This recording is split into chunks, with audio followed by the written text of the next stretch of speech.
We have an incredibly powerful series of panels honoring the resilience of those impacted by the LA fires, exploring legal accountability, community-driven recovery, the creative losses endured, and the path forward.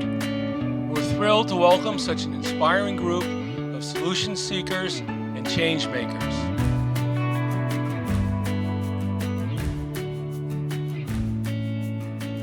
I think the most important emotion that we're all feeling is the need for community. We have our environmental community, and even more intimate, our EMA community. Which is why we were inspired to create a multi-day forum of ideas with the goal of innovating our future to save our planet. Together, we have the power to increase awareness, shift culture, and create enduring positive change.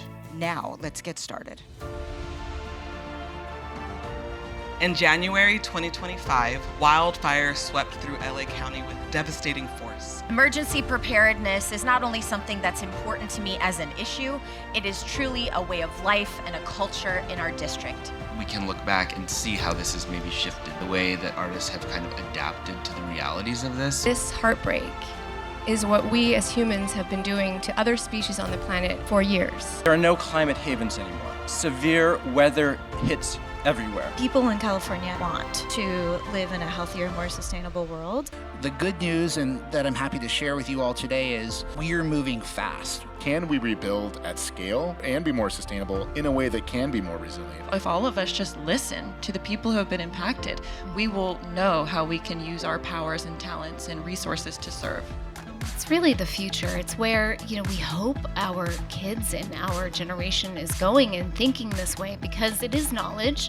I love posting about environmental issues. It's difficult for me to post anything else. After a fire is gone and it's just ashes, what rises from that? We can have this rebirth of our communities, this reconnection to our communities. My goal was to develop a solution that can detect a fire extremely early. And so I'm hoping that my story can encourage youth and motivate youth around the world to create solutions to problems that they truly care about. A couple years ago, there was a post that I made about how important it is to just occupy space and be yourself.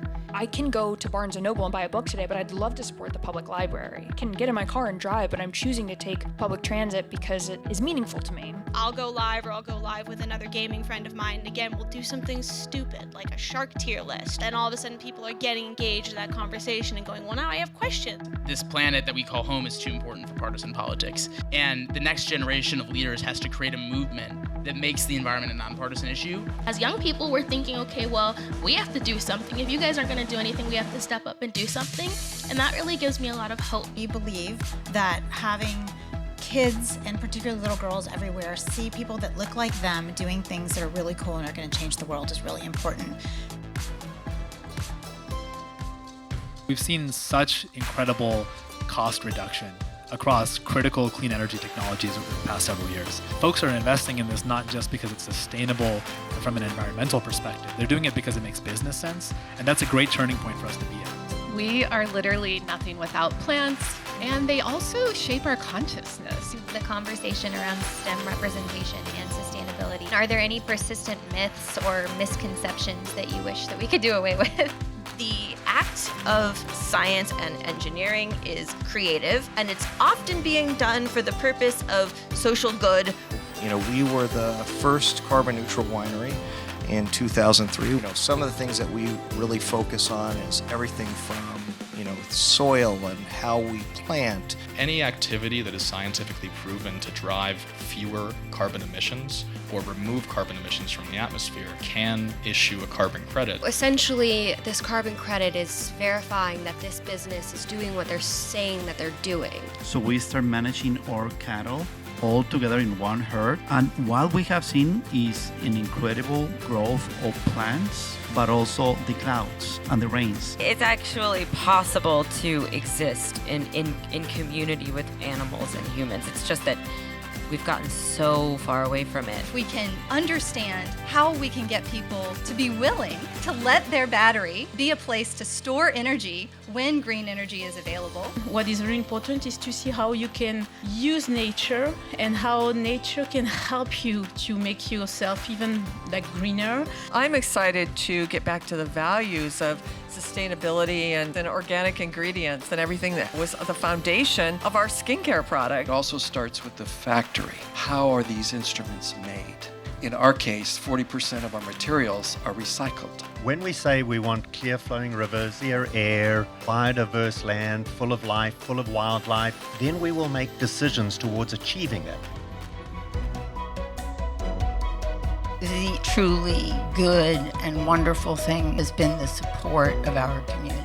We have so many people wanting to volunteer. That was what was amazing to me. I think the world would be better if we all could experience a little bit of other people's experiences.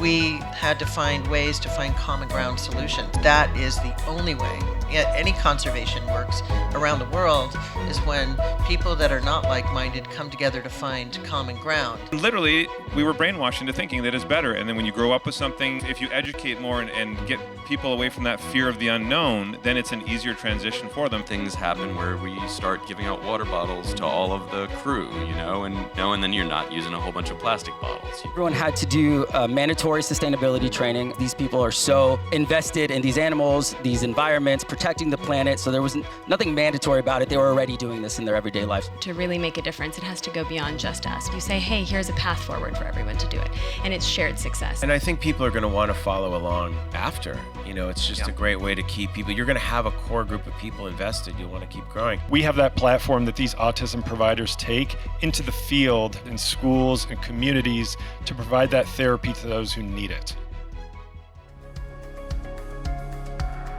Right now, it feels like climate change is accelerating faster than scientists had predicted, and the Amazon is a critical component of this whole mission to mitigate climate change.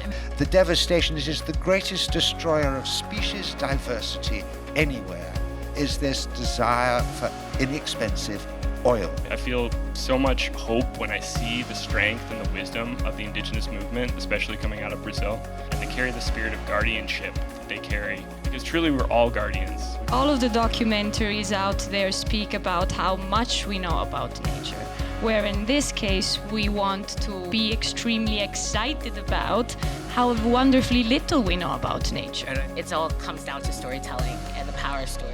Reality TV really is about sort of carving out these storylines, and this show does that remarkably well, and it makes for really compelling television. When you're watching the Americas, you can't help but feel this sense of awe and wonder.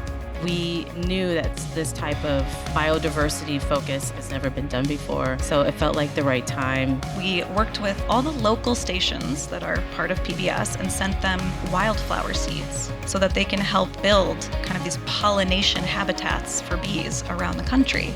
All these incredible people we've met on stage, thinking about renewables and batteries and wind and solar, and having smart policy to keep you and me healthy, our kids healthy, our communities healthy. Great environmentalist David Brower, he had something called Rule 9 that basically was make sure you laugh every day. Find some time, get settled, meditate, and repair this part of the ecosystem, your heart, your soul, to go back and do it again.